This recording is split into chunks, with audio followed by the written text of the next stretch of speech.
2063 साल कार्तिक 22 गतेको 8 राजनीतिक दलको बैठकले नै राष्ट्रघात गर्यो। त्यसपछि नै त ऐन बन्यो।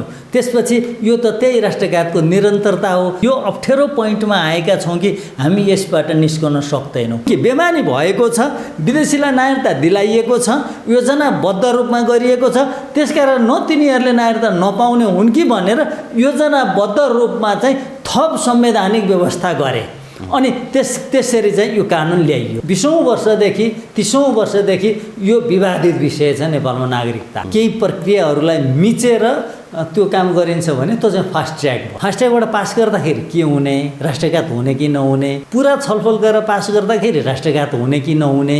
2046 साल चैत्र मसान्तभन्दा अगाडि जन्मेका जति सबैलाई दिने त्रुटि चाहिँ त्यहीँनिर भएको छ। त्रुटि भएको चाहिँ त्यहाँनिर हो। जन्मस्थानको आधारमा नागरिकता लिने जुन सिद्धान्त हो त्यो सिद्धान्तलाई चाहिँ नेपाल नागरिकता ऐन 2063 ले त्यहाँनिर स्थापित गर्यो।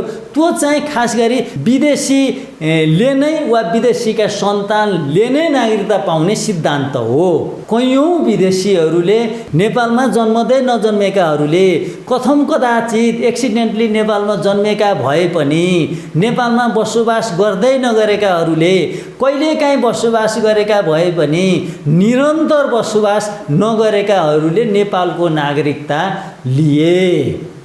3 जनाले सिफारिस गरेको आधारमा, जसले जहाँ जे भने पनि हुने अवस्था थियो, अराजक स्थिति थियो, त्यति बेला अङ्गीकृत नागरिकताको लागि योग्य नभएका मानिसहरूले पनि वंशजको आधारमा पनि नागरिकता लिए। सबै त्यो फर्जी नागरिकता लिनेहरूका सन्तान जहाँ जन्मेको भए पनि उनीहरूले अब वंशजको आधारमा नागरिकता पाउने भयो। सन्तानको दोष भएन।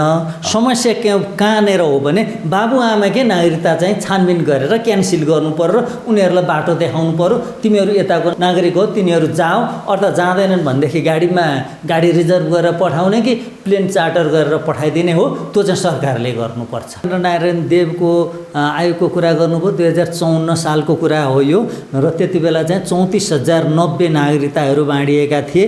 ती नागरिकताहरू कति वंशजकै आधारमा थिए। त्यति बेला त जन्मस्थानको आधारमा दिन पाइँदैन थियो सर, कानुनै थिएन। कानुनै थिएन। जन्मस्थानको त यहाँ पछि फुकुवा गर्यो नि त। जन्मस्थानको आधारमा नागरिकता दिने सिद्धान्त फुकुवा गर्नु भनेको त राज्यद्रोह हो। साँच्चै भन्नुहुन्छ भने राष्ट्रघात, राज्यद्रोह हो। यो राज्यप्रतिको ठुलो द्रोह हो, यो ठुलो विश्वासघात हो। दोष त त्यहाँनिर छ। हामी छानबिन त्यो गर्नुपर्छ। फास्ट ट्र्याकमा बरु छानबिन गर्नुपर्छ।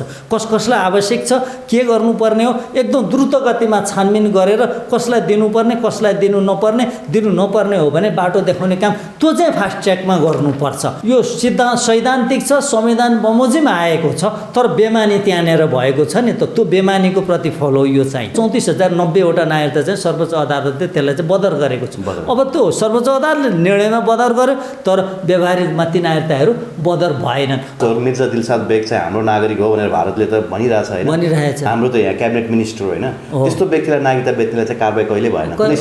यो सबै तलदेखि माथिसम्म सबै मिलिजुली गरेर यो देशलाई टाटोल्टाउने काम गरेका छन्। उनीहरूलाई सबै कुरा थाहा छ।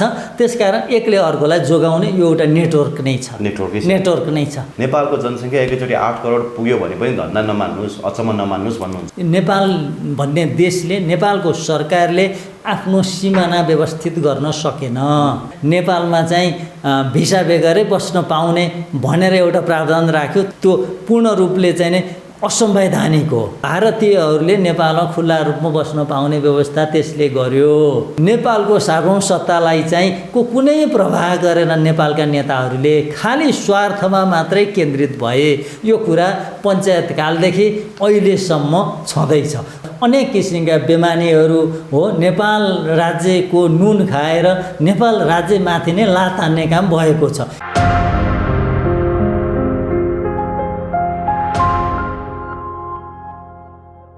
दर्शकवृन्द नमस्कार। आजको यो विशेष श्रृङ्खलामा हामीसँग नागरिकताकै विषयमा नेपालमा पहिलोपटक पिएचडी गर्नुभएका नागरिकता विज्ञ एसके तिमिल सिन्हाजी हाम्रो साथ हुनुहुन्छ। सर, यहाँलाई हार्दिक स्वागत छ। धन्यवाद। आराम हुनुहुन्छ सर? ठिक छ। निकै लामो समय भयो है यहाँसँग कुराकानी नभएको। हजुर। अब यो नागरिकताको इस्युमा यहाँसँग योभन्दा अघिल्लो वर्ष हामीले नागरिकता अध्यादेश जारी भए पश्चात कुराकानी गरेका थियौँ।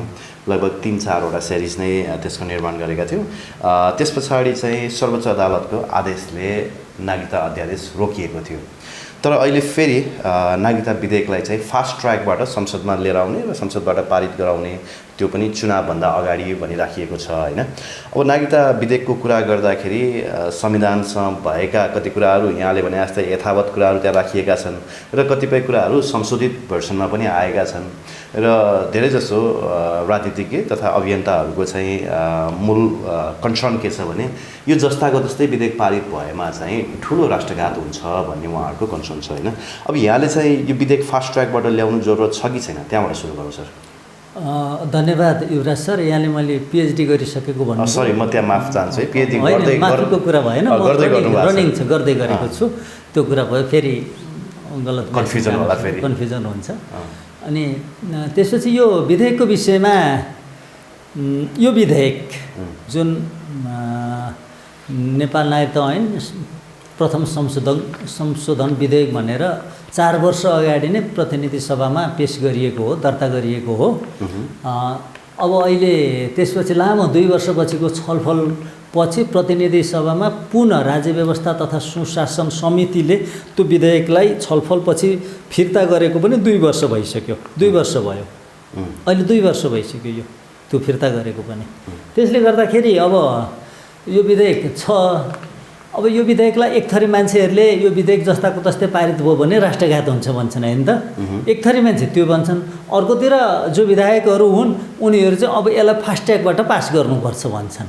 अब फास्ट ट्र्याकबाट पास गर्दा के हुने हो, फास्ट ट्र्याकबाट पास गर्दाखेरि के हुने, राष्ट्रघात हुने कि नहुने, पुरा छलफल गरेर पास गर्दाखेरि राष्ट्रघात हुने कि नहुने, यी विषयहरू चाहिँ स्पष्ट पार्नुपर्ने विषय छन्। अब नागरिकता जस्तो एउटा संवेदनशील विषय हो। किन संवेदनशील विषय हो भन्नुहुन्छ भने नागरिकले नै देशको सार्वभौमसत्ताको अभ्यास गर्छन्, देशको सार्वभौमिकता है, देशको सम्पूर्ण अधिकारको अभ्यास कसले गर्छ, नागरिकले गर्छन्। अनि नागरिकले गर्छन्। अब कुनै व्यक्तिलाई नागरिकता दिइसकेपछि राज्यको थुप्रो बर्डन थपिन्छ, बोझ थपिन्छ। त यी विषयहरूमा सरकारले, प्रतिनिधि सभाले प्रशस्त छलफल गरेर पारदर्शी ढङ्गले पारित गर्नुपर्ने हो।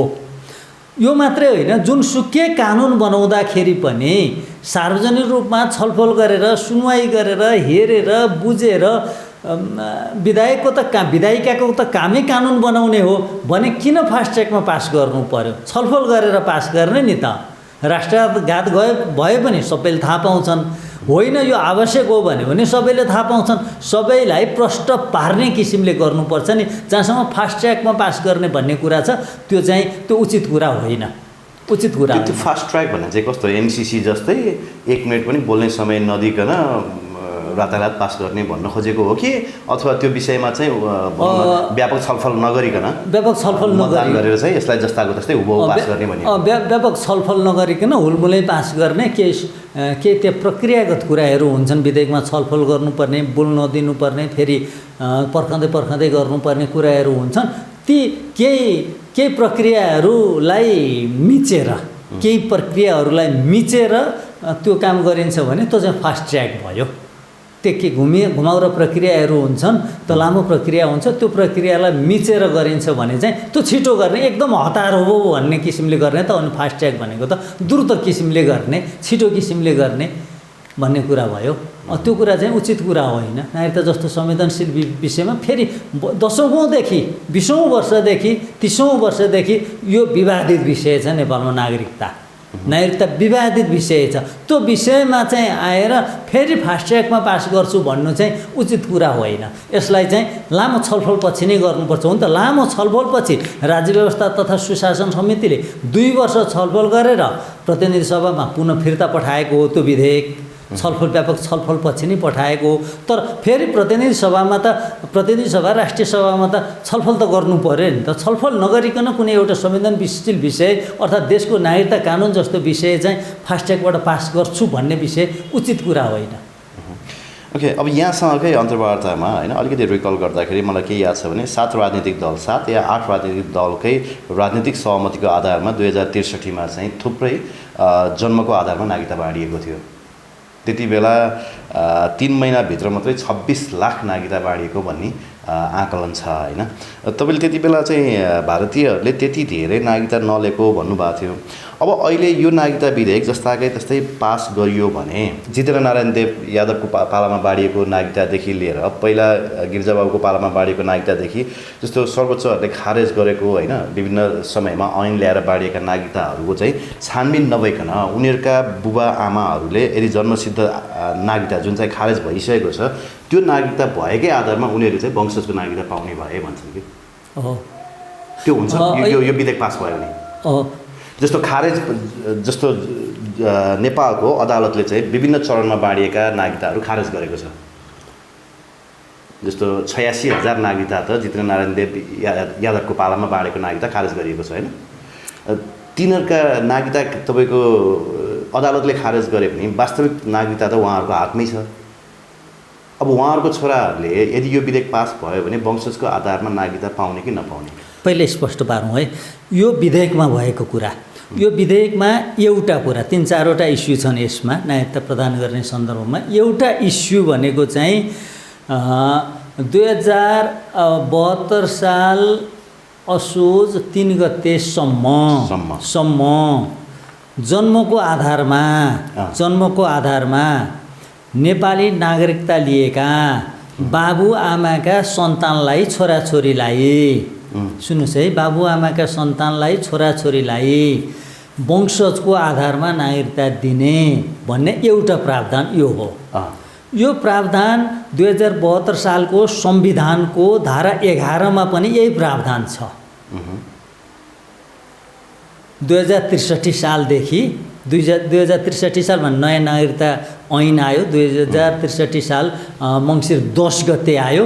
त्यसपछि त्यो ऐनको व्यवस्थाले 2046 साल चैत्र मसान्तभन्दा अगाडि नेपालमा जन्मेका जति नेपालमा जन्मेको, त्यहाँ कन्डिसन छ है, नेपालमा जन्मेको, नेपालमा बसोबास गरेको, त्यो बसोबास निरन्तर गरेको, नेपालमा जन्मेर निरन्तर नेपालमा बसोबास गरेका व्यक्तिहरूलाई जन्मको आधारमा भनेको जन्मस्थानको आधारमा, जन्म त वंशज पनि जन्मकै आधारमा भयो। हामीले पाउने नागरिकता पनि हामी कसैको सन्तान भएर जन्मेको आधारमा पाउने हो। दुईटा कुरा छ, एउटा कसैको सन्तान भएर जन्मेको आधारमा ल अफ ब्लड, त्यो वंशज भयो है। ल अफ ब्लड कानुनको त्यो रगतको आधारमा ल अफ ब्लड अर्थात् कसैको सन्तान भएको आधारमा पाउने पनि त्यो जन्मको आधार नै हो, बाई बर्थ नै हो। र ल अफ सोइल भनिन्छ, माटो सम्बन्धी कानुन अर्थात् माटोको कानुन भनिन्छ, अर्थात् कुन भूभागमा जन्मेको हो त्यो भूभागमा जन्मेको आधारमा दिने भन्नु। यहाँनिर चाहिँ के गर्यो भन्नुहुन्छ भने त्यो 2063 सालको नागरिकता कानुन ऐनले नेपालमा 2046 साल चैत्र मसान्तभन्दा अगाडि जन्मेका जति सबैलाई दिने। त्रुटि चाहिँ त्यहीँनिर भएको छ, त्रुटि भएको चाहिँ त्यहाँनिर हो। अब अहिले यो त्यति बेलाको त थुप्रै नागरिकताहरू कसरी बाँडियो भने 3 जनाले चाहिँ तपाईँको सिफारिस गरेको भरमा कति भारतीयले चाहिँ चौचौजसरी नागरिकता लग्यो भनेर त आरोप विभिन्न व्यक्तिहरूले लागेका छन्, विभिन्न पत्रपत्रिकाहरूमा लेखिएका त्यो बेलाको कानुनको प्रावधानमा जाउँ हामी प्रष्ट पार्नको लागि। त्यो बेलाको कानुनको प्रावधान चाहिँ त्यति बेला त्यो जन्मस्थानको आधारमा 46 साल चैत्र मसान्तभन्दा अगाडि नेपालमा जन्मेको आधारमा नागरिकता पाउनको लागि निवेदन दिँदाखेरि त एउटा त गाउँ विकास समिति अर्थात् स्थानीय तह, त्यति बेला गाउँ विकास समिति नगरपालिका थियो, त्यसको सिफारिसको आधारमा दिइन्थ्यो। प्रमाणहरू पेश गर्नु पर्थ्यो, नेपालमा जन्मेको हो, नेपालमा स्थायी बसोबास गरिराखेको हो, निरन्तर बसोबास गरिराखेको छ भनेर अरू प्रमाणहरू पेश गर्नु पर्थ्यो। तर ती प्रमाणहरू पेश गर्न नसकेको अवस्थामा 3 जना नेपाली नागरिकले सिफारिस गरिदिएको आधारमा पनि नेपालमा जन्मेको हो, नेपालमा निरन्तर बसोबास गरिराखेको हो निजले भनेर सिफारिस गरेको आधारमा निजले जन्मस्थानको आधारमा नागरिकता पाउने प्रावधान थियो। हो यही प्रावधान चाहिँ राष्ट्रघाती थियो। यही प्रावधानमा टेकेर कयौँ विदेशीहरूले नेपालमा जन्मेको भनेर, नेपालमा जन्मदै नजन्मिएकाहरूले नेपालमा जन्मदै नजन्मेकाहरूले कथम कदाचित एक्सिडेन्टली नेपालमा जन्मेका भए पनि नेपालमा बसोबास गर्दै नगरेकाहरूले कहिलेकाहीँ बसोबास गरेका भए पनि निरन्तर बसोबास नगरेकाहरूले नेपालको नागरिकता लिए। 3 जनाले सिफारिस गरेको आधारमा यहाँ नेपालका नागरिकता मिल्ता है भन्ने ठाउँबाट पनि लिए। अब कहाँबाट लिए धेरैले फाइदा उठाए विदेशीहरूले। अर्थात् अझ म तपाईँलाई स्पष्ट पार्छु, जुन जन्मस्थानको आधारमा नागरिकता लिने जुन सिद्धान्त हो त्यो सिद्धान्तलाई चाहिँ नेपाल नागरिकता ऐन 2063 ले इन्कर्पोरेट गर्यो, त्यहाँनिर स्थापित गर्यो। त्यो चाहिँ खास गरी विदेशीले नै वा विदेशीका सन्तानले नै नागरिकता पाउने सिद्धान्त हो। कुरा बुझ्नुभयो? त्यो विदेशीले नै नागरिकता पाउने सिद्धान्त हो। त्यो त्यसरी नागरिकता दिँदाखेरि त्यो जन्मस्थानको नागरिकता को आधारमा नागरिकता दिँदाखेरि चाहिँ तिनीहरू स्वदेशी होइनन्, विदेशी नै हुन्। खालि जेन्युनली कुनै ठाउँमा जन्मेको, नेपालमा जन्मेको आधारमा दिने, तर मान्छे त विदेशी हुन्, फेरि विदेशीकै सन्तान हो, नेपालमा जन्मेको आधारमा दिने भने। तर त्यति हुँदै पनि अझै बदमासी केमा हो भने जो नेपालमै जन्मेनन्, जो जन्मे पनि कथम कदाचित जन्मे पनि तिनीहरू नेपालमा निरन्तर स्थायी बसोबास पनि गरेनन्, त्यस्ताले पनि पाए। राष्ट्रघात त त्यहाँनिर भयो नि। त्यो लुप होलको, त्यो कमजोर ऐनको कमजोर प्रावधानको फाइदा उठाएर विदेशीले नागरिकता लिए।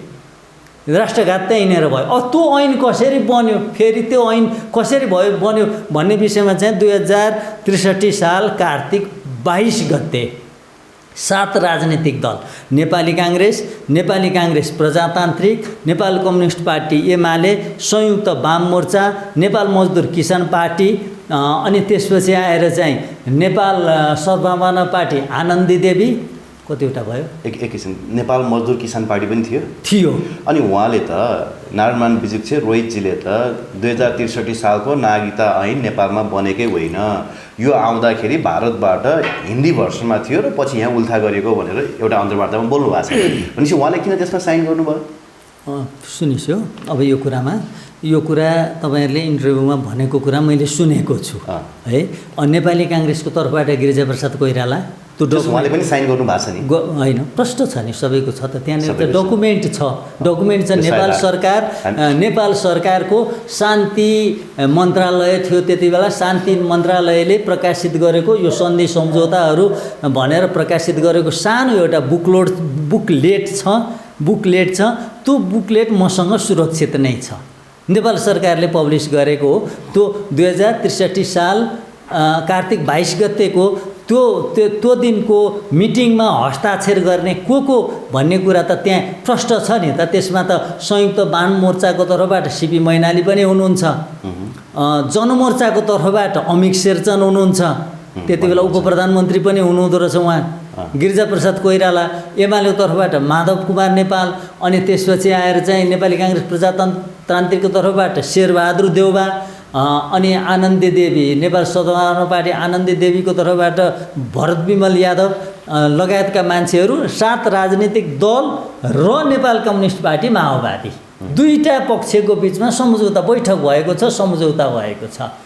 एकातिरको जिम्मेवारी ग्राभिटी नेपाल कम्युनिस्ट माओवादीको छ 50% र 50% चाहिँ अरू 7 राजनीतिक दलहरूको छ।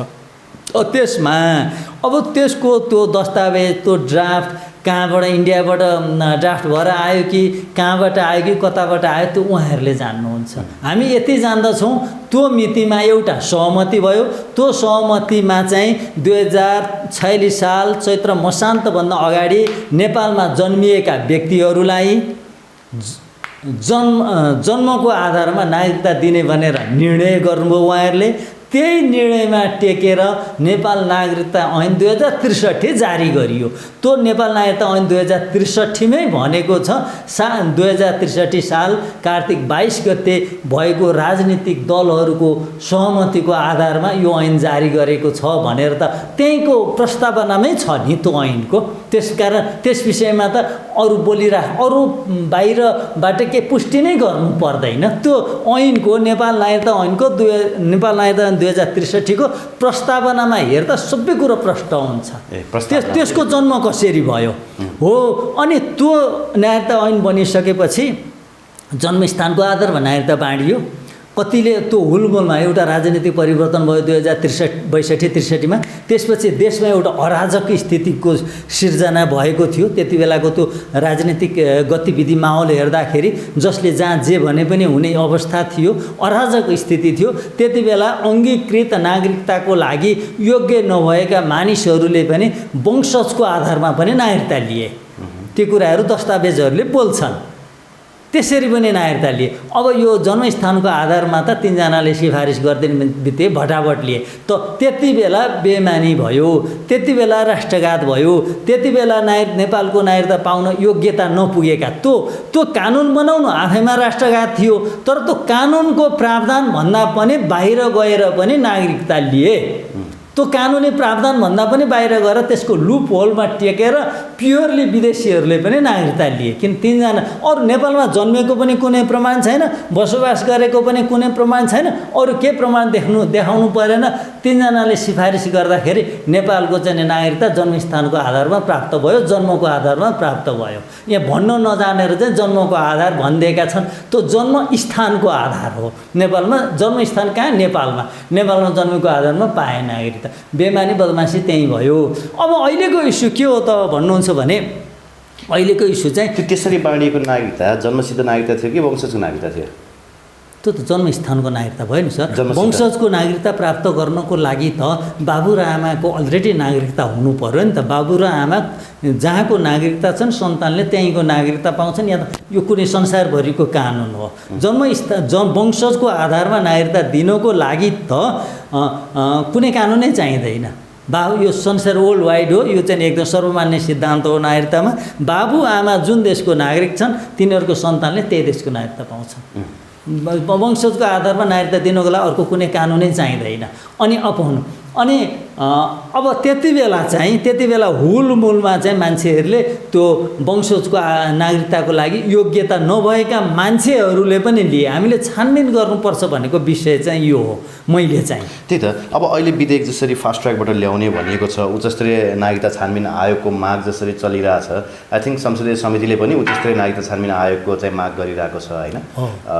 अरू बाहिरबाट तपाईँको होइन काम गर्ने अभियन्ताहरू होइन विभिन्न विद्वत व्यक्तिहरूले पनि उच्च स्तरीय नागरिकता छानबिन आयोगको माग गर्नुभएको छ। तर त्यो अहिलेसम्म इस्ट्याब्लिस भएको छैन। अब नेताहरूले कुरा सुन्दैनन्, कुरा बुझ्नुपर्ने। जो त्यो 63 सालमा गरेको राष्ट्रघातलाई प्रशय दिने हिसाबले जुन यो विधेयक आएको छ नि, अब यो विधेयकले त तीनटा कुरा हुने भयो। अब त्यसरी फर्जी जन्मसिद्धको आधारमा अथवा जन्मस्थानको आधारमा 63 सालमा नागरिकता लिएका सन्तानहरूले त वंशजको नागरिकता पाउने भए। अब त्यसको छानबिन कसले गर्ने? अर्को कुरा, अब नेपालमा चाहिँ बसोबास गरेको, स्थायी बसोबास गरेको भन्ने कुराको छानबिन कसले गर्ने? नेपालको प्रक्रिया तपाईँलाई थाहा छँदैछ। फेरि अर्को तीनजनाले सिफारिस गरिन्छ। उनीहरूका छोराछोरी अब गएर नेपालमा जन्मेका, गएर भारतमा गएर बसोबास गरेका अथवा कुनै देशमा गएर बसोबास गरेको, जन्मेको मात्रै नेपालको मात्रै जन्मदर्ता भयो भने अब उनीहरूलाई वंशजकै नागरिकता दिने कि नदिने, यो कुराहरू क्लियरली स्टेटेड छैन भन्ने पनि आउँछ कि होइन? त्यसो होइन। अब अहिलेको कुरा चाहिँ ती जन्मस्थानको आधारमा 2063 साल 72 साल असोज 3 गते अर्थात् यो नेपालको संविधान 2072 जारी हुनुभन्दा अगाडि जसले जन्मस्थानको आधारमा नागरिकता लिए, बाबु र आमाले लिए, नागरिक छन् यो देशका छन् भनेपछि अब तिनीहरूको सन्तानलाई चाहिँ वंशजको आधारमा नेपालको नागरिकता दिने भन्ने कुरा भयो। यो सैद्धान्तिक रूपमा केही त्रुटि छैन यसमा। यी सन्तानहरूले जो सन्तान छन् नि तिनीहरूले बाबु र आमाको नागरिकता छ भनेदेखि उनीहरू नेपालमा जन्माउनु पर्दैन। नेपालमा जन्मिनु पर्दैन। बाबु र आमाको नागरिकताको आधारमा लिने भए नि त उनीहरूले नागरिकता, बाबु र आमाको नागरिकताको आधारमा लिने भए वंशजको नागरिकता भनेको बाबु र आमाको नागरिकता जुन देशको छ त्यही देशको नागरिकता पाउँछन्। बाबु र आमाको नागरिकता नेपालको छ भने उनीहरूले नेपालको नागरिकता पाउँछन्। उनीहरू नेपालमा जन्मनु पर्दैन। अमेरिकामा जन्मेको छ भने त ऊ त अमेरिकन नागरिक हुन्छ। अस्ट्रेलियामा जन्मेको छ भने त ऊ 18 वर्ष पुगेपछि अस्ट्रेलियन नागरिक हुन्छ। अनि उसले दुई देशको नागरिकता त बोक्न मिल्दैन नेपालको कानुन अनुसार। अब नेपाल त्यति बेला जन्मस्थानको आधारमा नेपालको नागरिकता लिएका दम्पतिहरू अमेरिकामा गएका रहेछन्, त्यहाँ सन्तान जन्मे, अस्ट्रेलियामा गएका रहेछन्, उनीहरू त्यहाँ जन्मे भनेदेखि उनीहरूले त्यहाँको नागरिकता लिने हो कि यहाँको नागरिकता लिने हो? एउटा मुलुकको नागरिकता लिन्छन् उनीहरूले। अमेरिकाको नागरिकता लिन्छन् भने पनि नेपालको नागरिकता त्याग्छन्, नेपालको नागरिकता नत्यागिकन त्यो देशको मुलुकको नागरिकता दिँदैनन्। अस्ट्रेलियाको नागरिकता लिने हो भने पनि यो मुलुकको नागरिकता त्याग्छन् र उनीहरूले कसैलाई पनि दुईटा देशको नागरिकता लिएर केही पनि बेनिफिट छैन, बेनिफिट केही पनि छैन। हैन, भारतीयहरूलाई त छ नि। भारतीयहरूको कुरा होला। अब भारतीयहरूले उताको पनि लिने भए यताको पनि लिने भए भन्ने कुरा हो। सैद्धान्तिक रूपमा त बाबु र आमा जुन देशको जुन मुलुकको नागरिक छन्, हामी फेरि यो वंशजको नागरिकताको कुरा गर्दाखेरि चाहिँ वंशजको नागरिकताको सिद्धान्तमा पनि दुईटा सिद्धान्त छन्। एउटा कन्डिसनल छ, देशभित्रै जन्मेको हुनुपर्ने, देशभित्रै जन्मेको हुनुपर्ने, बाबु र आमा मध्ये एकजना देशभित्रै बसेको हुनुपर्ने, अनि देशभित्रै जन्मेको हुनुपर्ने भने एउटा कन्डिसनल जस्ट स्याङ्गुइनिस छ, यो चाहिँ कन्डिसनल चाहिँ ल अफ ब्लड छ। अनि अर्को चाहिँ अनकन्डिसनल छ, हाम्रो कानुनमा जुन प्र्याक्टिस भइरहेको छ यो जस्ट स्याङ्गुइनिसको चाहिँ अनकन्डिसनल थ्योरी छ। बाबु र आमा नेपालको नागरिक छन् भने उनीहरूको सन्तानले यो धरतीभरि जहाँ जन्मे पनि नेपालको नागरिकता प्राप्त गर्न सक्छन्। बाबु र आमा नेपालको नागरिक छन् भने त्यसो भए त्यो फर्जी नागरिकता लिनेहरूका सन्तान जहाँ जन्मेको भए पनि उनीहरूले अब वंशजको आधारमा नागरिकता पाउने भयो। त्यो सन्तानको दोष भएन। समस्या कहाँनिर हो भने बाबु आमाकै नागरिकता चाहिँ छानबिन गरेर क्यान्सल गर्नु पर्यो र उनीहरूलाई बाटो देखाउनु पर्यो, तिमीहरू यताको नागरिकता हो, नागरिक हो, तिनीहरू जाऊ। अर्थात् जाँदैनन् भनेदेखि गाडी रिजर्भ गरेर पठाउने कि प्लेन चार्टर गरेर पठाइदिने हो, त्यो चाहिँ सरकारले गर्नुपर्छ। उनीहरूको नागरिकता छानबिन गरेर खारेज गरेर। वास्तविकता चाहिँ त्यो जानुपर्ने चाहिँ त्यसरी हो। अनि मैले अघि सुरुमा भने जस्तो जुन फर्जी नागरिकता भनेर नेपालको सुप्रिम कोर्टले नै डिफाइन गरेको छ, जुन बाँडिएका 86,000 नागरिकताहरू, त्योभन्दा अगाडि बाँडिएका नागरिकताहरू, होइन, यस्ता फर्जी नागरिकता भनेर क्लियरली डिफाइन गरेकै नागरिकका सन्तानको चाहिँ के हुन्छ त? अब यो विधेयकले तिनीहरूलाई चाहिँ के गर्छ? फर्जी नागरिकताको कुरा गर्नुभयो, जितेन्द्र नारायण देवको आयोगको कुरा गर्नुभयो, 2054 सालको कुरा हो यो। र त्यति बेला चाहिँ 34,090 नागरिकताहरू बाँडिएका थिए। ती नागरिकताहरू कति वंशजकै आधारमा थिए, वंशजकै आधारमा पनि थिए नि त, वंशजकै आधारमा थिए। त्यति बेला त जन्मस्थानको आधारमा दिन पाइँदैन थियो सर, दिन पाइँदैन थियो, कानुनै थिएन। जन्मस्थानको त यहाँ पछि फुकुवा गर्यो नि त। जन्मस्थानको आधारमा नागरिकता दिने सिद्धान्त फुकुवा गर्नु भनेको त राज्यद्रोह हो। साँच्चै भन्नुहुन्छ भने राष्ट्रघात, राज्यद्रोह हो। यो राज्यप्रतिको ठुलो द्रोह हो, यो ठुलो विश्वासघात हो। योभन्दा ठुलो त अपराधै छैन। यहाँ अब तिनीहरूको सन्तानलाई नागरिकता दिने कुरा छ, सन्तानको त के दोष भयो त? उनीहरूको त राइट भइसक्यो। अब हामीले त उनीहरूको जुन जरो हो त्यो जरो चाहिँ छानबिन गरेर त्यहाँ हटाउनुपर्छ। यिनीहरूलाई त अब हामीले रोक्न सक्दैनौँ कि बाबुआमाको नागरिकता खारेज गर्नुपर्छ। यिनीहरूलाई नागरिकता दिनको लागि बाबुआमा जुन देशका नागरिकता छन्, सन्तानलाई त्यही देशको नागरिकता दिनको लागि त बाबु र आमा नेपालको नागरिक छन् भनेदेखि तिनका सन्तानलाई वंशजको नागरिकता दिने भनेर त संविधानमै प्रष्टै व्यवस्था छ नि। यो त पछिल्लो व्यवस्था राख्नु पनि पर्दैन। दुनियाँभरि जहाँ पनि उनीहरूले नागरिकता पाउँछन्। यसमा केही अहिलेको यो अहिले त्यो नेपालको संविधानमा पनि त्यही व्यवस्था छ, अहिलेको विधेयकमा पनि त्यही ल्याइयो। यसमा के दोष छैन, दोष त त्यहाँनिर छ। हामी छानबिन त्यो गर्नुपर्छ। त्यस कारणले त्यो छानबिन नगरिकन छानबिन फास्ट ट्र्याकमा बरु छानबिन गर्नुपर्छ। कसलाई आवश्यक छ, के गर्नुपर्ने हो, एकदम द्रुत गतिमा छानबिन गरेर कसलाई दिनुपर्ने, कसलाई दिनु नपर्ने हो भने बाटो देखाउने काम त्यो चाहिँ फास्ट ट्र्याकमा गर्नुपर्छ।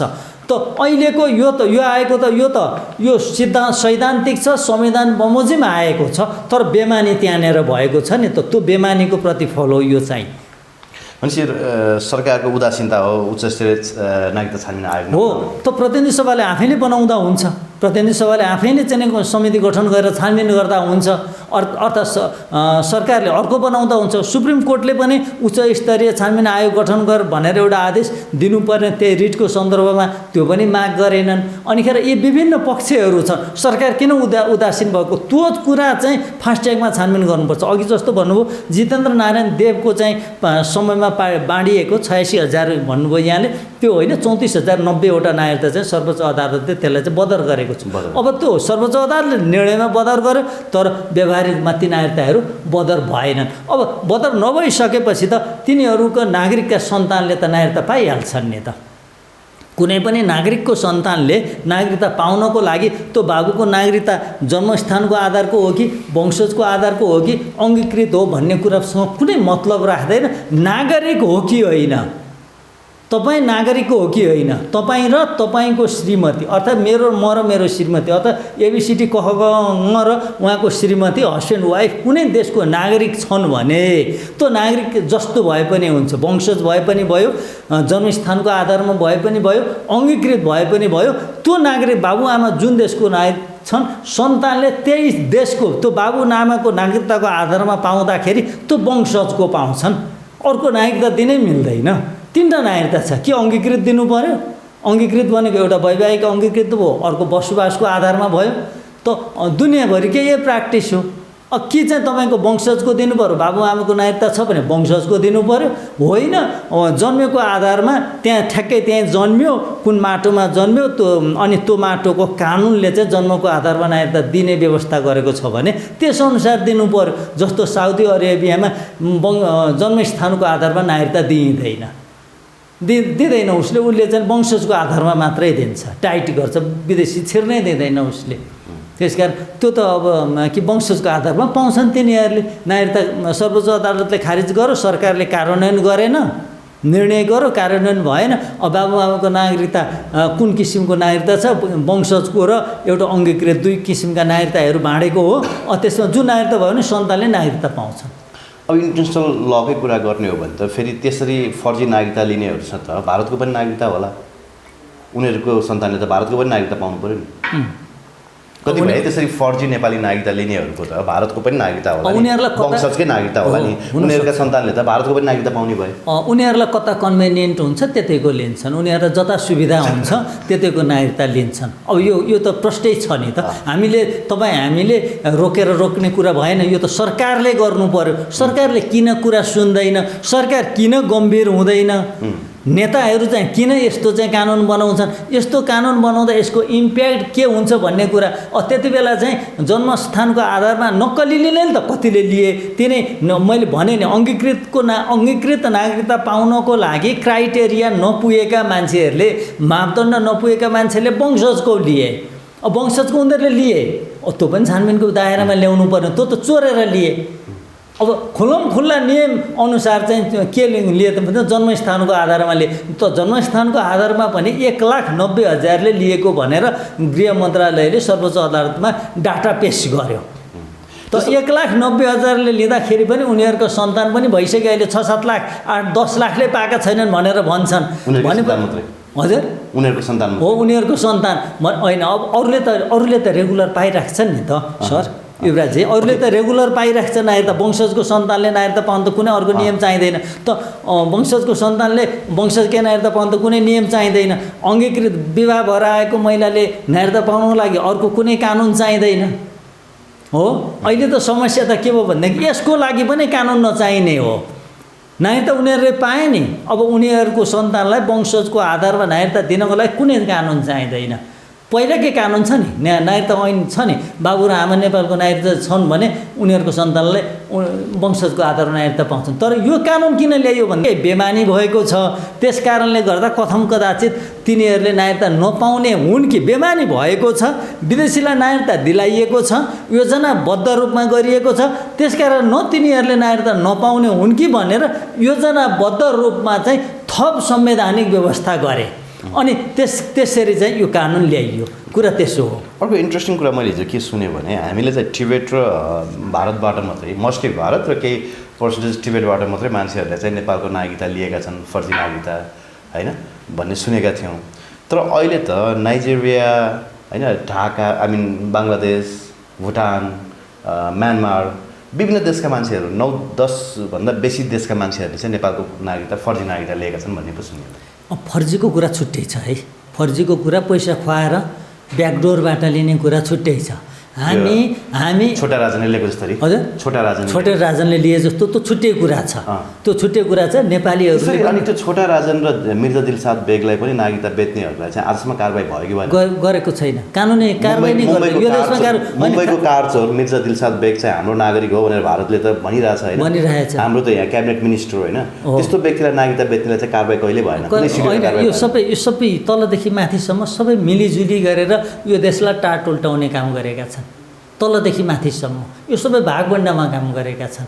पैसा पाए भयो राजनीतिक नेताहरूलाई पनि, मन्त्रीहरूलाई पनि, अरू कर्मचारी उच्चपदस्थ कर्मचारीहरूलाई पनि, ती उच्चपदस्थ कर्मचारी पनि तलबाट खाँदै चाख्दै गएका छन्। उनीहरूलाई सबै कुरा थाहा छ।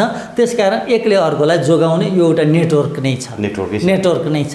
हामीले त भन्ने कुरा हो, हामीले भन्ने कुरा हो, गर्ने त तपाईँले भन्नुभएको छ नि। मैले देखेको दरबारमा विवेक शाहले लेख्नु भएको छ, छोटा राजनले अब बब्लु श्रीवास्तवले लेखेको छ नि त। सबै बब्लुले त आफ्नै एउटा किताब नै पब्लिस गरेको छ। त्यो किताबमै उसले प्रष्ट भनेको छ नि, नेपालको नागरिकता लिनु केही ठुलो कुरै होइन।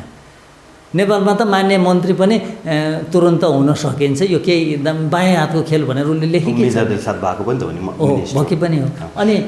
अनि हामी विषयवस्तु कहाँ अर्को एउटा क्लजमा जाउँ। जस्तो यसमा यो विधेयकमा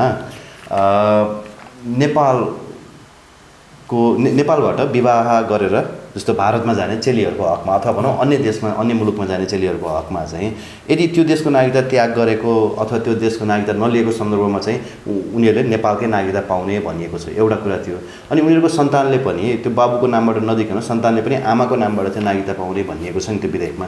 त्यो विषय चाहिँ अलिक प्रश्न पार्छ। यो विधेयक यस्तो छ, यो जस्तो नेपालबाट विदेशमा बिहे गरेर जानेछन् भने त उनीहरूले चाहिँ नेपालको नागरिकता पहिले लिएको पनि हुन सक्छन्। नलिएको खण्डमा फेरि पाउने पनि भनिएको छ यो विधेयक। यस्तो छ, त्यो चाहिँ कानुन पनि छ, सर्वोच्चको फैसला पनि छ। छोरी मान्छेले चाह्यो भने माइतीको तर्फबाट जति बेला पनि नागरिकता लिन सक्ने व्यवस्था छ। उनीहरू कारण के भन्नुहुन्छ भने बाबु र आमाको नागरिकताको आधारमा सन्तानले नागरिकता पाउँछन्। छोरी पनि सन्तान हुन्, छोरा पनि सन्तान हुन्, उनले चाहिँ वंशजको आधारमा नेपाल नागरिकता पाउँछन्। अब विदेश विवाह गरेर गयो भनेदेखि उनले नागरिकता त्याग, उताको नागरिकता लिनुपर्ने छ भने उनीले यताको नागरिकता त्याग गर्छिन्, यताको नागरिकता त्याग गर्छ। किन दोहोरो नागरिकता चाहिँ देशहरूले चाहिँ अभ्यास गर्दैनन्, दुईवटा नागरिकता राख्दैनन्। दुई देशको नागरिकता कसरी दुईवटा देशको नागरिकता राख्दैनन् भनेदेखि देशको सार्वभौमसत्ताको अभ्यास कसले गर्छ? नागरिकहरूले गर्छ। अर्थात् सार्वभौमसत्ताको अभ्यास कसरी गरिन्छ? चुनावमा भोट हालेर गरिन्छ या उम्मेदवार भएर गरिन्छ। अनि एउटा मान्छे यहाँको प्रतिनिधि सभामा मान्यो, यहाँको प्रतिनिधि सभामा पनि उम्मेदवार हुन पाउने र अर्को देशको प्रतिनिधि सभाको त्यहाँ विधायिकाको पनि उम्मेदवार हुन पाउने भन्ने त त्यो त हुँदैन नि त। अर्थात् यहाँको पनि सरकार छान्ने, यहाँको पनि सरकार गठनमा सहभागी हुने र अर्को देशको पनि सरकार गठनमा सहभागी भन्ने कुरा त दुईवटा देशको सरकार गठनमा सहभागी हुन पाइँदैन। अर्थात् यसलाई अझै बुझ्दाखेरि कुनै एउटा भूभाग छ भने त्यो एउटा भूभाग, कुनै एउटा जमिनको भाग अर्थात् पानीको भाग दुईवटा देशको हुनसक्छ कि सक्दैन? एउटा भूभाग दुईवटा देशको निर्विवाद रूपमा दुईवटा देशको हुनसक्छ कि सक्दैन? हाम्रो कालापानी लिम्पियाधुरा र लिपुलेक दुईवटा देशको, भारतको पनि नेपालको पनि हुनसक्छ सक्दैन है? अहिले त विवादित छ नि त एउटा भूभाग दुईवटा देशको हुन सक्दैन होइन त? अनि दुईवटा देशको एउटा सरकार हुनसक्छ सक्दैन? त्यो पनि सक्दैन। दुईवटा देशमा एउटै सरकारले फङ्सन गर्न काहीँ सक्दैन है? अनि त्यसो भइसकेपछि अनि सार्वभौमसत्ताको कुरा गर्दाखेरि सार्वभौमसत्ता, नेपालको सार्वभौमसत्ताको अभ्यास पनि एउटै एकै ठाउँबाट हुने अनि अर्को देशको सार्वभौमसत्ताको अभ्यास पनि एकै ठाउँबाट हुने हुन्छ। मैले तपाईँलाई विषयवस्तुमा ल्याउँदैछु। तर नेपालबाट 26 लाख नेपाली चेलीहरू विवाह गरेर भारत गएका छन्, भारतीय सीमावर्ती क्षेत्रमा। यदि उहाँहरू सबैले अब नेपाली नागरिकता लिनुभयो भने हाम्रो 26 लाख त आँकडा बढ्ने भयो। त्यति मात्र होइन, उहाँका छोराछोरीहरू नेपालका भान्जा भान्जीहरू 26 लाखका कति हुने भए? नेपालको जनसङ्ख्या एकैचोटि 8 करोड पुग्यो भने पनि धन्दा नमान्नुहोस्, अचम्म नमान्नुहोस् भन्नुहुन्छ कि उहाँहरू? तपाईँले यसलाई जस्टिफाई गर्नु पऱ्यो। होइन, म त्यसमा आउँदैछु। जसरी भौगोलिक अखण्डता हुन्छ, भूगोल अविभाज्य हुन्छ, विभाजन गर्न सकिँदैन। त्यो सार्वभौमसत्ता पनि अविभाज्य हुन्छ, विभाजन गर्न सकिँदैन। त्यो सरकार पनि सिङ्गो हुन्छ, त्यो पनि विभाजन गर्न सकिँदैन। एउटा देशको एउटै सरकार हुन्छ। त्यसै गरी नागरिक पनि कुनै पनि एउटा व्यक्ति एउटा मात्रै देशको सदस्य हुन्छ, दुईटा देशको सदस्य भएर दुईटा देशको सार्वभौमसत्ताको अभ्यास गर्न सक्दैन। त्यसले गर्दाखेरि त्यो एउटा पक्ष भयो। अब यो एउटा अब नेपालबाट अब थ्योरिटिकली तपाईँले भने त्यो ट्रु हो, तर हाम्रो बोर्डर टाउनमा त के हुन्छ भने हाम्रो बोर्डर टाउनमा त यता आए नेपाली उता आए भारतीय। त्यो त किनभने अब यता सीमावर्ती क्षेत्रको हाम्रो रौतहटभन्दा यता 25 किलोमिटरसम्म हेर्नु सबैको घरमा इन्डियन मोटरसाइकल हुन्छ, सबैको घरमा। अब तपाईँको विषयमा आउँ है। अब नेपालमा किन यस्तो भयो भन्दाखेरि नेपालको सिमानालाई कुनै पनि देशले आफ्नो सिमानालाई व्यवस्थित गर्नुपर्ने, यो यताको मान्छे उता, उताको मान्छे यता, जति बेला उता जान मन लाग्यो उता जाने, अनि उताबाट यता आउन मन लाग्यो यता आउने भन्ने कुरा यो ठिक कुरा होइन। नेपाल भन्ने देशले, नेपालको सरकारले आफ्नो सिमाना व्यवस्थित गर्न सकेन हो, आफ्नो सिमाना व्यवस्थित गर्न सकेन। अनि नेपाल र भारतको बिचमा भएको सन् 1950 को सन्धिले पनि यताका मान्छे उता र उताका मान्छे यता खुल्ला रूपमा निर्वाध रूपमा हिँड्न पाउने भन्ने व्यवस्था गर्यो। अनि विदेशी सम्बन्धी ऐन 2015 थियो, अनि विदेशी सम्बन्धी नियमावली 2032ले त्यो अहिले खारेज भएको छ। त्यसले पनि भारतका मान्छेहरूले निर्वाध रूपमा नेपालमा आएर पेसा व्यवसाय गर्न पाउने, भिसा नचाहिने भनेर त्यसले खुला गर्यो।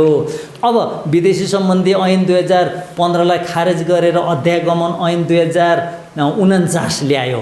अब त्यसको प्रतिकूलमा हेर्नुहोस्, त्यसको प्रतिकूलमा त्यसले कुन अर्को देशको व्यक्ति नेपालमा आउँदाखेरि पासपोर्ट र भिसा लिएर आउनुपर्छ भन्ने प्रष्ट व्यवस्था गरेको छ।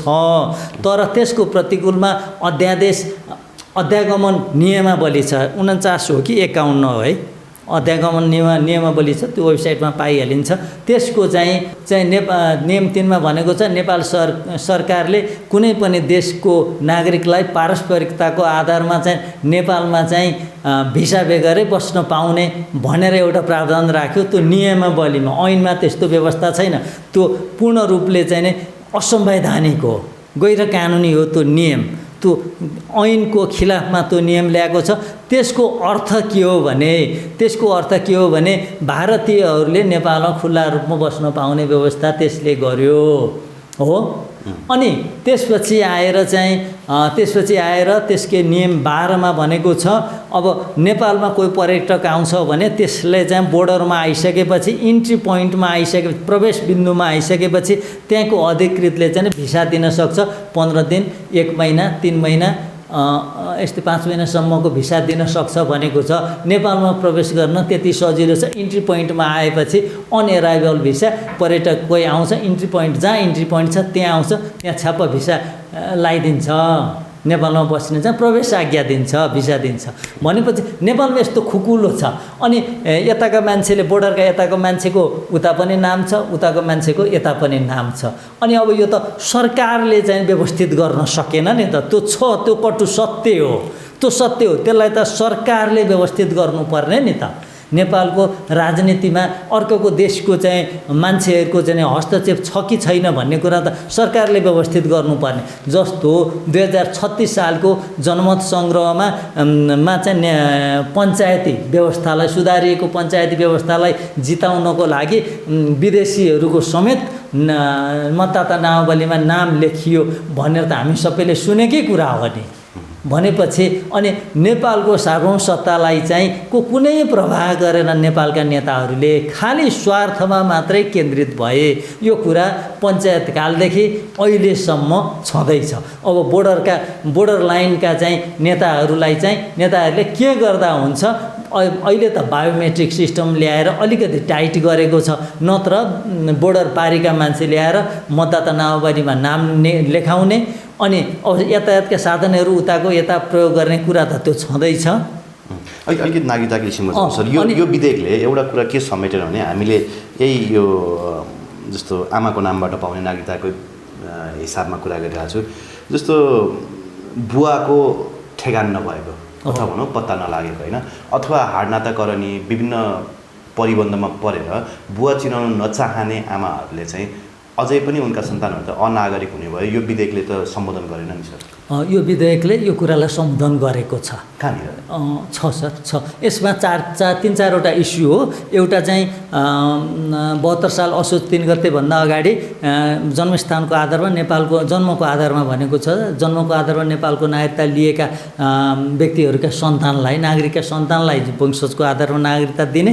अनि अर्को कुरा चाहिँ यसको प्रावधान भनेको छ अर्को वैवाहिक अङ्गीकृत नागरिकता लिनको लागि महिलाले 7 वर्ष नेपालमा बसेको हुनुपर्ने। दोस्रो भयो बाबुको ठेगान नभएका आमाका सन्तानहरूलाई पनि आमाले चाहिँ सो घोषणा गरेपछि चाहिँ उनलाई चाहिँ बाबुको ठेगान छैन भनिसकेपछि वंशजकै आधारमा नागरिकता दिने।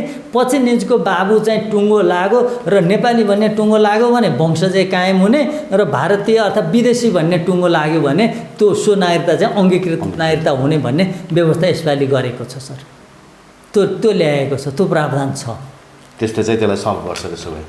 त्यो कुरा चाहिँ सल्भ गर्छ। त्यो कुरा चाहिँ अब केही हदसम्म सल्भ गर्नुपर्ने कुरा पनि छ। तर यसमा चाहिँ अर्को कुरा छ नि त, जस्तो भनौँ न कतिपय अवस्थामा त आमाको पनि ठेगान नलागेको हुनसक्छ नि त। त्यस विषयमा चाहिँ यो विधेयक बोल्दैन। कतिपय कुरामा, कतिपय एकदम रेयर केसमा कहिलेकाहीँ आमाको पनि नागरिकता त बाबु र आमाको नामको आधारमा दिनुपर्ने, बाबु र आमाको नामको आधारमा दुवैजनाको नाम राखेर नागरिकता दिनुपर्ने। समान हैसियत बाबु र आमालाई गरेर बाबु वा आमाको आधारमा होइन, बाबु वा आमाको नागरिकताको आधारमा होइन, बाबु र आमाको नागरिकताको आधारमा नागरिकता दिनुपर्ने। यदि बाबुको ठेगान लागेन भनेदेखि नागरिकता दिने व्यवस्था ऐनले गर्यो। तर यदि आमाको ठेगान लागेन भने चाहिँ नागरिकता दिने कि नदिने त भन्दाखेरि त्यस विषयमा चाहिँ यो विधेयक बोल्दैन। त आमाको ठेगान नलागेको छ भने केही त्यस्तो अवस्था छ भने त बाबुको नामको आधारमा नागरिकता दिनुपर्छ भन्ने कुरा त त्यहाँ कारण खोलेर त्यो पनि व्यवस्था गर्नुपर्ने हो नि। त्यो कुरा चाहिँ खोलेन यसमा, त्यो पनि हो नि त। बाबुको नामबाट त सो त पाइहाल्यो नि, आमाको नाम त पाइँदैन नि। अहिले बाबु र आमा दुवैजनाको नाम लेखिन्छ नागरिकतामा। बाबु आमाको ठेगान नहुने केटाकेटीहरू पनि घुमिरहेका छन् यहाँ। केही मान्छेहरू, केही त्यस्ता केसहरू पनि छन्। हो, धेरै किसिमका केसेसहरू, धेरै किसिमका केसेसहरू छन्। बोल सर, अलिकति सब्जेक्टिभै जाउँ होला होइन। जस्तो यो नागरिकता विधेयक हुबहु पास भयो भने ठुलो राष्ट्रघात हुन्छ। संविधानका केही क्लजहरूले नै गर्दाखेरि चाहिँ देश अब मुलुक अब सकिन्छ भन्नेसम्म पनि त्यो उसमा भनौँ न अभिव्यक्ति उहाँहरूले दिनुभएको छ। तपाईँलाई चाहिँ के लाग्छ, त्यो किसिमको हो कि होइन? कतिपय मान्छेहरू त होइन पीडामा हुनुहुन्छ। अस्ति उ त्यहाँ गृहमन्त्रीको बाटै छेक्नु भयो, तपाईँ हामीले देख्यौँ त्यो भिडियो होइन। धेरै मान्छेहरू पीडामा पनि हुनुहुन्छ नागरिकता नभएर, उहाँहरूलाई पनि अप्ठ्यारो परोस् भन्ने हामी चाहँदैनौँ। यद्यपि यसले चाहिँ भनौँ न यो हुबहु यो विधेयक फास्ट ट्र्याकबाट पास भयो भने राष्ट्रघात हुन्छ कि हुँदैन, त्यो कुरा चाहिँ तपाईँले बताइदिनु पऱ्यो। राष्ट्रघात पहिल्यै भयो, राष्ट्रघात पहिल्यै भयो। 2063 साल कार्तिक 22 गतेको 7-8 राजनीतिक दलको बैठकले नै राष्ट्रघात गर्यो। त्यसपछि नै त ऐन बन्यो। त्यसपछि यो त त्यही राष्ट्रघातको निरन्तरता हो। तर हामी यो पोइन्टमा आइपुगेका छौँ कि यो अप्ठ्यारो पोइन्टमा आएका छौँ कि हामी यसबाट निस्कन सक्दैनौँ। गत वर्ष पनि मैले भनेको यही हो। यो विधेयक पास गर्नु, बाबु र आमाका सन्तानको कुरा छ त्यहाँ, खास गरी अरू कुराहरू सामान्य छन् त्यसमा। एउटा राम्रो पक्ष त के छ भने विवाह गरेर नेपाली केटासँग विवाह गरेर आएकी विदेशी महिलाले 7 वर्षपछि मात्रै नागरिकता पाउनु भन्ने एउटा क्लज छ। त्यो क्लज राम्रो छ, त्यो संशोधन भएको छ। अहिले चाहिँ एक हातमा सिन्दुर र एक हातमा नागरिकताको प्रावधान छ अहिले नेपाल कानुनमा, तर त्यसलाई संशोधन गरेको छ। यो जस्ताको तस्तै पास भयो भने त्यो राम्रो छ, त्यो क्लज राम्रो छ सर। त बाबुको ठेगान नभएका सन्तानहरूलाई नागरिकता दिने त्यो क्लज पनि ठिक छ। त खालि विवादास्पद भनेको विवाद चाहिँ त्यसमा पनि विवाद छ। फेरि अब एक थरीहरूले चाहिँ अब यो 7 वर्षपछि होइन तत्काल नागरिकता दिनुपर्छ नेपाली केटासँग विवाह भएर आएका विदेशी केटीहरूलाई भन्ने, त्यहाँ पनि कन्ट्राडिक्सन छ। तर यो जस्ताको तस्तै पास भयो भने त्यो प्रावधान ठिक जान्छ। अनि अरू आमा र बाबुको ठेगान नभएको सन्तानको प्रावधान पनि ठिकै जान्छ, बाबुको ठेगान नभएको सन्तानको प्रावधान पनि त्यो पनि ठिकै जान्छ। त यो प्रावधानको विषयमा चाहिँ त्यति बेला लाखौँ विदेशीहरूले नागरिकता लिएको कारणले गर्दा अब त्यसै आधारमा नागरिकता दिँदाखेरि चाहिँ अब त्यो त संस्थागत भयो, अब त छानबिन नहुने भयो भनेपछि अब यहाँनिर चाहिँ बेमानी यथावत हुने भयो। त्यस आधारमा 6-7 लाख मान्छेले नागरिकता पाउने भए त्यसमध्ये कति जेन्युन पनि छन्। त्यो मैले हेरेको छु। त्यही जन्मस्थानको आधारमा नागरिकता पाउने व्यक्तिहरू, केही व्यक्तिहरूको केस हेर्दाखेरि उनीहरूका बाबुले वंशजको आधारमा नागरिकता पाउनुपर्ने, उनीहरू पुस्तौँ पुस्तादेखि नेपालमा बसेका छन्, तर उनीहरूलाई चाहिँ जन्मको आधारमा दिए। हजुरबा पनि जन्मको आधारमा, बाबु पनि जन्मको आधारमा। त हजुरबा जन्मको आधारमा भयो भने त त्यो हजुरबाको सन्तान ऊ त वंशज भइहाल्यो नि। त्यो मिस्टेक छ, त्यहाँ थुप्रै मिस्टेकहरू छन्। यसलाई फास्ट ट्र्याकबाट सच्याउनु पर्ने चाहिँ हो।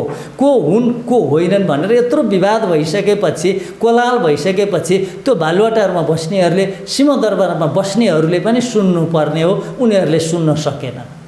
मेरो कुरा त्यो हो। जस्तो यो नागरिकता विधेयक हुबहु पास भयो भने कति लाख नेपाली नागरिकहरू बढ्छन् त?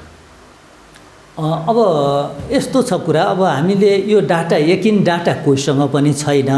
कसैले पनि यो व्यक्तिमा गएर कसैले पनि रिसर्च गरेको छैन। हामी जस्तो एकाडेमिक स्टडी गर्ने मान्छेले यति ठुलो रिसर्च गर्न पनि सक्दैनौँ। यसमा ठुलो साधन र स्रोतको खर्च हुन्छ, अनि गोपनीयताको कुरा हुन्छ। जिल्ला प्रशासनले रेकर्ड देखाउँदैन, रेकर्ड दिँदैन। रेकर्ड दिए पनि सबै कुरा फाइन्ड आउट गर्न सकिँदैन, किन लाखौँ नागरिकता पर्गेल्न त एउटा व्यक्तिले त सक्दैन। त्यस कारणले गर्दाखेरि अब मैले चाहिँ थ्योरिटिकल रूपमा भन्नुपर्दा त 1,90,000 नागरिकता त विदेशीले लिएको नागरिकता हो नि। अझै यसमा त घुसपेठ गरे, अन्य अर्थ नलिने हो भने त्यो त विदेशीले लिए त्यो नागरिकता, त्यो थ्योरी लगाएर लिने नागरिकता। त्यतिमा कतिले जेन्युन लिए, कति अनजेन्युन लिए। 1-2 लाख मान्छेले लिए होला नि त्यति बेला नागरिकता। तिनैका सन्तानले अहिले पाउँछन्। अब कति विदेशमा बसेका छन्। अब योभन्दा फाल्टो ब्याकडोरबाट कतिले लिएका छन्। कति संस्थागत गर्दै जान्छन्। अब त्यसले गर्दा यो समस्याग्रस्त छ। यो व्यक्तिले कसैले पनि यति नै भनेर यकिन गर्न सक्दैनन् सर। यो अनुमानको कुरा मात्रै छ। तर यति भन्न सकिन्छ, त्यति बेला बेमानी भएको छ। त्यो बेमानी एकैजनामा किन नहोस्, 10 जनामा किन नहोस्, 150,000 2,000मा किन नहोस्, त्यो चाहिँ छानबिन गर्नुपर्छ भन्ने कुरा हो। जस्तो नेपाली आमाबाट जन्मेका सन्तानले पनि होइन अन्य विदेशी नागरिकसँग विवाह गरेको हकमा पनि यदि नेपालकै नागरिकता लिन चाहेको खण्डमा अथवा आमाको नामबाट नागरिकता लिन चाहेको खण्डमा त लिन पाउने भयो। त्यो देशको नागरिकता नलिएकोमा अथवा नेपालमा जन्मेको आधारमा, अब नेपालमा त यहाँ जे पनि हुन्छ सिफारिस, त्यो हिसाबले चाहिँ नेपालको भनौँ न जनसङ्ख्या एकदमै बढेर जान्छ र नेपाल तुरुन्तै फिजिकलको दिशामा जान्छ भनेर केही व्यक्तिहरूले आकलन गरेका छन् होइन। अब यसमा चाहिँ तपाईँको भनाइ के छ? नेपाल त्यसरी साँच्चीकै फिजिकलकै दिशामा जान सक्छ त? यस्तो नेपालको महिलाको विदेशीसँग विवाह भएको छ भनेदेखि अनि उनको सन्तानले नेपालको नागरिकता पाउनको लागि अहिलेको कानुनी प्रावधान भनेको चाहिँ त्यसको त्यो सन्तानको जन्म नेपालमै भएको हुनुपर्छ, नेपालमै जन्मेको हुनुपर्छ, विदेशमा जन्मेर हुँदैन। होइन कसैले होइन। अब यहाँ नेपालबाट बिहा गरेर तपाईँको सीमापारी जानेहरू त बच्चा जन्माउन नेपालै आउँछन् नि त धेरै जस्तो त। किनभने अब माइती घरमा बच्चा जन्मिँदाखेरि स्याहार सुसार पनि हुन्छ होइन, कतिपय त्यो पनि होला। फेरि अब जन्मतर्थ यताउता यहाँ त सबै चल्छ, सबै बन्छ सर। होइन, अब यसरी बेमानी गर्दै जाने हो भने र अब यसरी सँगै गर्दै जाने हो भने त यसलाई रोक्ने कसरी? यो समस्या छ। खुला सिमाना छ, पहिला त सिमाना चाहिँ बन्द गर्नु पर्यो होइन, वा सीमा वारपार गर्नको लागि भिसा सिस्टम लागू गर्नु पर्यो योभन्दा अगाडि, नत्र त यसको त अरू कुनै औषधि छैन।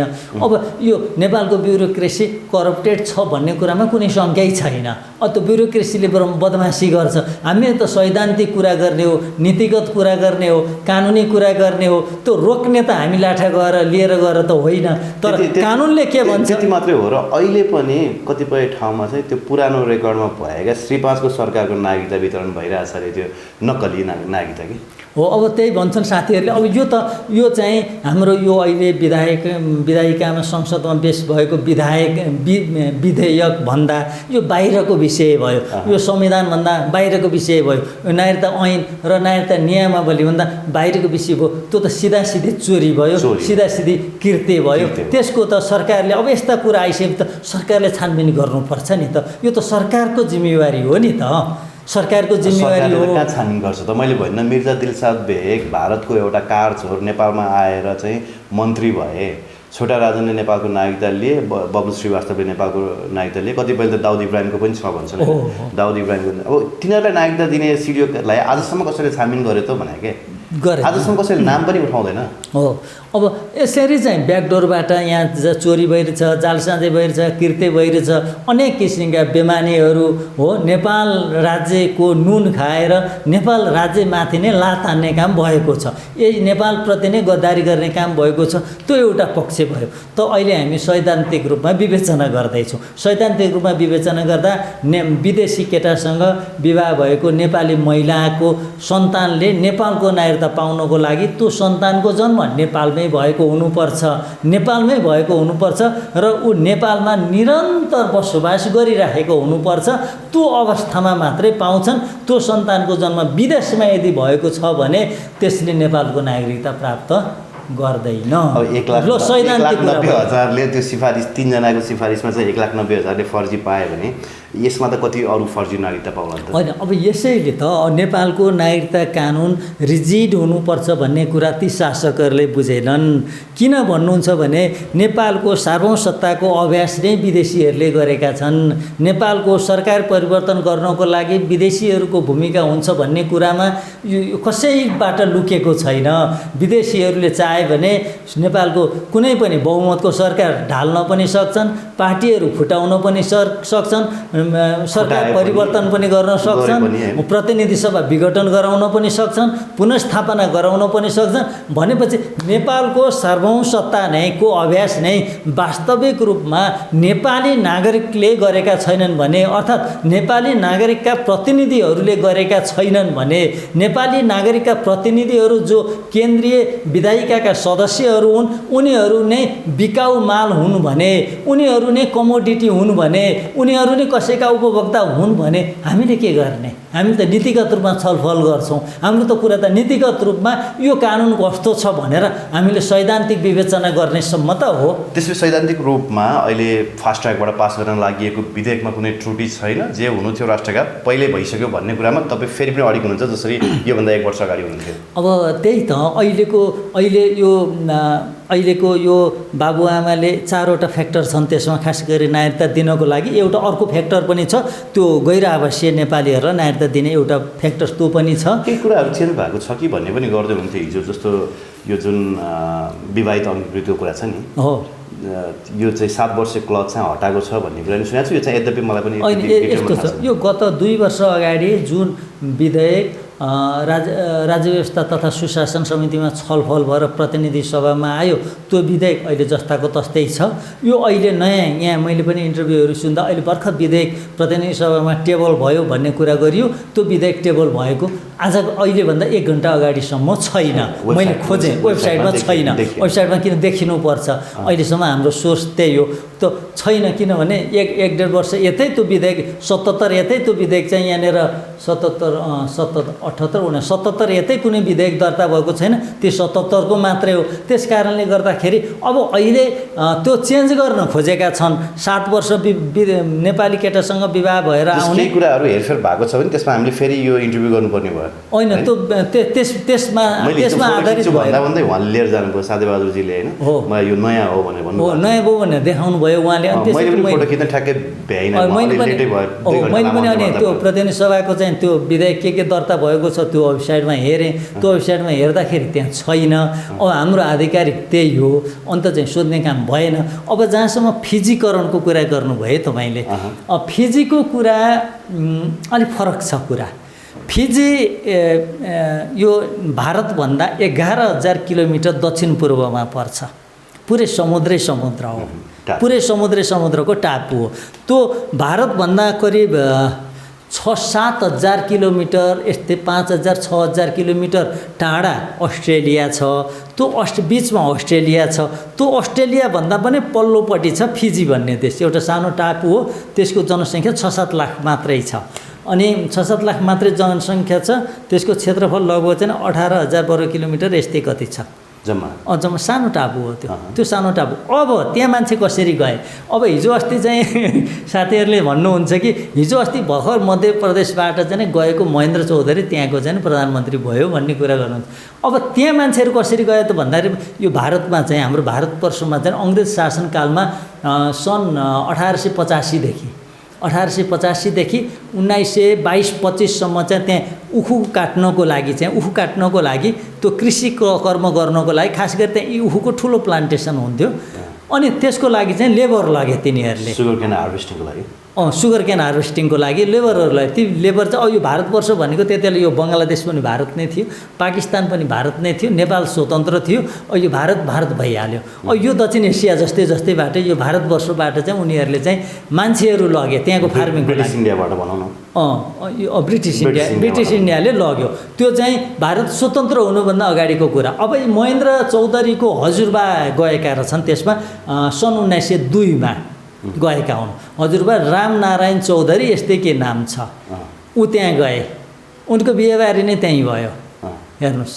अनि उनका छोरा जन्मे जेठो छोरा दुईटा छोरा छन् अनि उनीहरू त्यहीँ जन्मे उनीहरूको पनि विवाह त्यहीँ भयो त्यसपछि सन्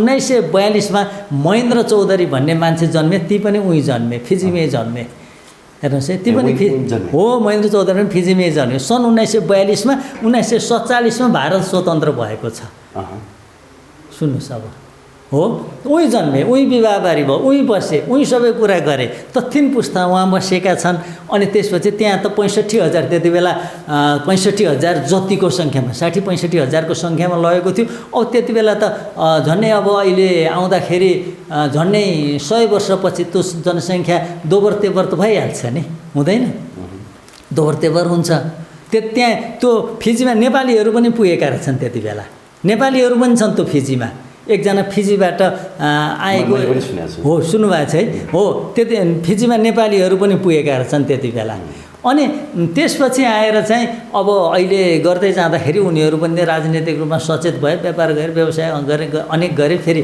यो दक्षिण भारतको मान्छेहरू अलिकति बाठो पनि हुन्छन् उनीहरू राजनीतिमा लागे त्यहाँको प्रधानमन्त्री भए अब भारतीय मूलको महेन्द्र चौधरी त्यहाँको प्रधानमन्त्री हुँदाखेरि भारतमा दीपावली गरिदिए हेर्नुहोस् भएको कुरा यति नै हो अब पढ्नुहोस् यसैमा अर्को कुरा जोडेर हेर्छु यहीँ भारतबाट 3,000-4,000 किलोमिटर पश्चिममा एउटा मोरिसस भन्ने टापु छ देशै हो त्यो मोरिसस भन्ने देशै हो त्यो देशको पनि लगभग आधा जनसङ्ख्या चाहिँ भारतीय मूलका छन् मोरिससमा अझ आधाभन्दा त्यही रेसियोमा छ फिजीकै रेसियोमा छ अझ बढी छ कि जस्तो लाग्छ त्यसको जनसङ्ख्या पनि त्यो देशको जनसङ्ख्या पनि 6-7-8 लाख यस्तै हो फिजीको पनि त्यति नै हो सानो सानो जनसङ्ख्या भएका देशहरू हुन् यिनीहरू त्यो फिजीको प्रधानमन्त्री पनि भारतीय मूलकै भए 10-8 वर्ष अगाडि ती पनि आफ्नो जन्मस्थान चाहिँ पुर्ख्यौली स्थान यो उत्तर प्रदेश उत्तराखण्डतिर चाहिँ खोज्दै कहाँ हो भनेर पत्ता लगाउन आए भनेपछि किन त्यहाँ फिजीमा मात्रै मोरिससमा पनि भारतीय मूलका मान्छेले शासन गरेका छन् हो एक त्यो भयो अब महेन्द्र चौधरीको कुरा त्यो भयो उनको हजुरबादेखि त्यहाँ गएर बसे अब बाराक ओबामाको कुरा गरौँ त बाराक ओबामाको कुरा गर्दाखेरि बाराक ओबामाको बाबु त अर्कै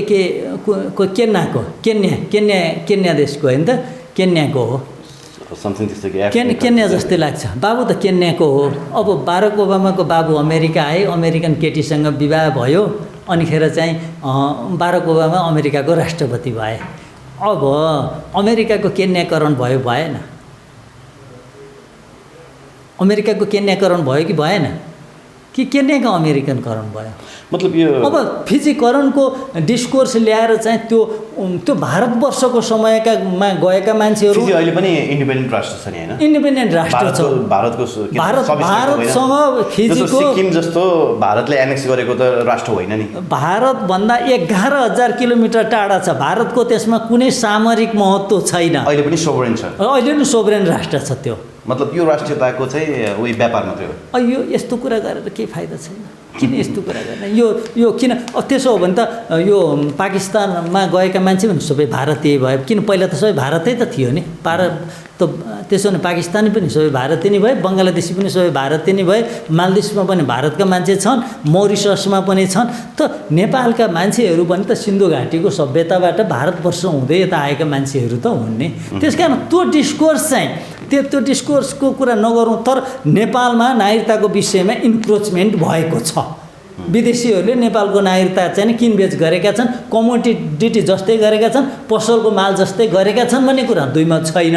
यसमा सरकारको किन ध्यान जाँदैन, सरकारमा बस्नेहरू किन सुन्दैनन्, राजनीतिक दलहरू किन सुन्दैनन्, यो चाहिँ आश्चर्यको विषय हो। ग्लोबलाइजेसनको एरामा नेसनलिजम चाहिँ तपाईँको एजेन्डा मात्रै हो, पोलिटिकल एजेन्डा। नेसनलिजम ग्लोबलाइजेसनमा चाहिँ अब हामी एक हिसाबले हेर्ने हो भने अब हाम्रै नेपाली पनि अहिले संसारभरि पुगेका छन् नि त। अब कति पर्सेन्ट विदेशी छन् भन्ने कुरा हुन्छ कि एउटा चाहिँ संसारभरि हेर्दाखेरि चाहिँ कति पर्सेन्ट चाहिँ विदेशी छन् भन्ने, विदेशी चाहिँ कति पर्सेन्ट छन् भन्ने कुरा नर्मल्ली हेरिन्छ। नर्मल्ली हेर्दाखेरि लगभग चाहिँ 97-95% चाहिँ स्वदेशी हुनु पर्यो, त्योभन्दा बाहेक सबै देशमा विदेशी छ। त्यो 3% 5%सम्म विदेशी हुनु अहिलेको समयमा चाहिँ धेरै ठुलो कुरा चाहिँ होइन। तर कुरा चाहिँ के छ भन्दाखेरि हाम्रा छिमेकीको नियतको कुरा छ। त्यो छिमेकीको नियतको कुरा अर्थात् बदनियतको कुराले गर्दाखेरि हामीलाई भयभीत बनाएको छ। उसले नियतवश चाहिँ राजनीतिक परिवर्तन हुँदै बित्तिकै नेपालको नागरिकता कानुन परिवर्तन गरेर त्यसमा चाहिँ उसको बदनियत छ हो। उसको बदनियतको कुराले त यहाँ टाउको दुखाइ भएको। नत्र विदेशीहरूले 2-4 हजार नागरिकता लिनु चाहिँ नेपाली पनि अन्त गरेर लिन्छन्। यो ग्लोबलाइजेसन कोही नेपालीहरू न यहाँ मात्रै अटाउन सक्छन्, न विदेशीहरू आफ्नो विभिन्न व्यापार व्यवसाय आदि इत्यादि यताको उता जान्छन्, उताको उता जान्छन्, उता उता जान्छन्। यो अलिअलि 2-4 हजारले वास्तवमा मालफाइड इन्टेन्सनले नागरिकता लिनु चाहिँ नौलो विषय यो चाहिँ होइन। नागरिकताको लागि नि अब 36 सालदेखि नै कन्टिन्यू थियो। 36 सालमा जन्म सङ्ग्रह हुने बित्तिकै 37 सालदेखि नै नागरिकता कानुन खोकुलो बनाएको कुरा त यहाँहरूले नै होइन आफ्नो एकाडेमिक स्टडी मार्फत चाहिँ तपाईँले एक्सपोज गर्दै आउनु भएको छ होइन। यो पटक पटक यसरी भारतले नेपालमा नागरिकता कानुन खोकुलो बनाउनको लागि दबाब दिनुको कारण के हो? मतलब उसले आफ्नो जनसङ्ख्या पाल्न नसकेर हो कि अथवा नेपाललाई त्यही एनेक्स गर्ने हिसाबले नै हो? एउटा त नेपालमा चाहिँ अस्थिरता सिर्जना गर्नको लागि जस्तो शासनमा उसले नेपालमा आधिपत्य जमाइराख्नको लागि चाहिँ नेपालको सरकार कमजोर हुनु पर्यो, नेपाल कमजोर भइराख्नु पर्यो, नेपाल गरिब भइराख्नु पर्यो, नेपालमा उथलपुथलहरू गतिरोधहरू आइराख्नु पर्यो। अनि हत्या हिंसा अपराध आदि इत्यादि यी विषयवस्तुहरू पनि चलिराख्नु पर्यो। यसो भयो भने उसलाई हस्तक्षेप गर्न, नेपाल अविकासको अवस्थामा नेपाललाई राखिराख्नको लागि चाहिँ उसलाई सजिलो हुन्छ। अनि बोर्डर खुल्ला छ, अनि यहाँहरू मान्छे आउँछन्, अनि उनीहरूले चाहिँ कालो छाला जति चाहिँ सबै इन्डियन हुन् भनेर भनिदिन्छन्। त्यो डिस्कोर्स पनि गलत हो। कालो छाला जति त सबै त उसको इन्डियन त होइन नि त। नेपालमा त हामीले हेरौँ न, हामी त्रेता युगमा हेर्दाखेरि चाहिँ रामको अयोध्याका राजा दशरथका छोरा रामको विवाह त जनकपुरका राजा जनककी छोरी जानकीसँग भएको थियो होइन, सीतासँग भएको थियो। भनेपछि त्रेता युगमा पनि आजभन्दा 7-8 हजार वर्ष अगाडि पनि जनकपुर क्षेत्रमा त मानव बस्ती रहेछ नि त। अनि फेरि अब द्वापरको कुरा गर्दाखेरि विराट राजा भन्ने थिए, पाण्डवहरू चाहिँ विराट राजाकोमा आएर चाहिँ भूमिगत जीवन बिताए। अनि झापामै होला सायद किचकबोध भन्ने ठाउँ छ। भनेपछि द्वापर युगमा पनि त नेपालमा त मानव बस्ती त रहेछ नि त। अनि यो सिमरौन राज्यको कुरा त छँदैछ, पुरानो राज्य हो। अनि गौतम बुद्धको चाहिँ गौतम बुद्धका बाबुको शुद्धोधनको राज्य पनि लुम्बिनी क्षेत्रमा छँदै थियो। भनेपछि त यो तराई क्षेत्रमा त आदिकालदेखि त मानव बस्ती त छँदै थियो नि त। ती मानव बस्ती हुने, त्यो तराईमा बस्ने, तराईमा घाम पानीले हावापानीको कारणले गर्दा छाला कालो हुन्छ। अनि कालो छाला हुने बित्तिकै चाहिँ सबै भारतीय हुन्छन् र त्यो त होइन नि त। त अलिअलि घुसपैठ भयो, 2-4 लाख मान्छेहरूले लिए नागरिकता। कोही कसैले ज्वाइँले लिए, कसैले छोरीले लिए, कसैले नातिले लिए, कसैले चाहिँ व्यापार व्यवसाय गर्न आउनेहरूले लिए। मिलाइ नागरिकता लिए। नागरिकतामा घुसपैठ भएको छ, नागरिकतामा चाहिँ राष्ट्रघात भएको छ। अब सबभन्दा ठुलो चाहिँ 63 सालमा चाहिँ एउटा बङ्कमा चाहिँ नीति नै फेरेर लाखौँ नागरिकता विदेशीलाई दिने काम भयो, त्यहाँ राष्ट्रघात भयो। अब त्यही नागरिकताको आधारमा अब यहाँ सन्तानलाई नागरिकता नदिई भएन। बाबु र आमाको नागरिकता छ भने त छोराछोरीलाई त नागरिकता दिनु पर्यो। तर बदमासी त्यही बेला भएको छ, त्यसको छानबिन गर्नुपर्छ। अब सन्तान ती बाबुआमा सक्कली हुनु भने त सन्तानलाई त दिनु पर्यो। नक्कली नै भए पनि सन्तानको त दोष भएन फेरि। अनि सन्तानको त दोष भएन, उनीहरूले त नागरिकता पाउँछ, उनीहरूलाई नागरिकताको त राइट छ। हेर्नुहोस् त समस्या यही हो कि त उनीहरूलाई देश देखाइदिनु पऱ्यो। होइन भने उनीहरूको बाबुआमाको नागरिकता छानबिन गरेर उनीहरू बसमा चाहिँ रिजर्भ गरेर पठाइदिने हो कि प्लेन चार्टर गरेर पठाइदिने हो, उहाँहरूलाई त्यही ठाउँमा पठाइदिनुपर्छ, नेपालको नागरिकता रद्द गर्नुपर्छ। कुरा चाहिँ यसो हो मैले बुझेको कुरा चाहिँ। ओके एसके सर, अब फेरि पनि यदि त्यो विधेयक चाहिँ होइन त्यसमा केही हेरफेर भएको रहेछ भने यहाँसँग फेरि अर्को संवादको अपेक्षा गर्दै धन्यवाद दिन चाहिँ यहाँलाई महत्त्वपूर्ण संवाद। हस् युवराज सर, मलाई बोलाउनु भयो, तपाईँको पिएनपी एकदम लोकप्रिय मिडिया पिएनपीमा मलाई बोल्ने अवसर दिनुभयो, तपाईँलाई धेरै धेरै धन्यवाद। ल